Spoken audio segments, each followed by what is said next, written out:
सगळं सांध दुखत होतं, आणखी खूप दुखायचं, चालताना चाललं तरी वाटायचं खाली, काम काय होत नव्हतं. म्हणजे आपली शांतता वाटते अशी, आपण केलं ती बरं झालं, नाहीतर का नाही जाग्यावर बसलं असतं तर झालं तर आपलं आयुष्य वाढलं तेवढंच ना.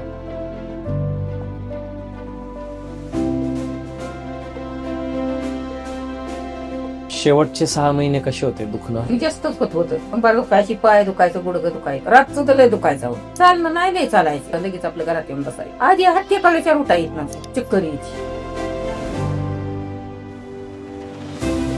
ऑपरेशन केलं की जागेवर बसून जाताला असं सांगितलं नाही तुम्हाला तुम्ही? हा, करू नका म्हणून सांगितलं. 2 महिने आमचं गेलं खरं. मग शेवटी हे ऐकलं ना डॉक्टरचं.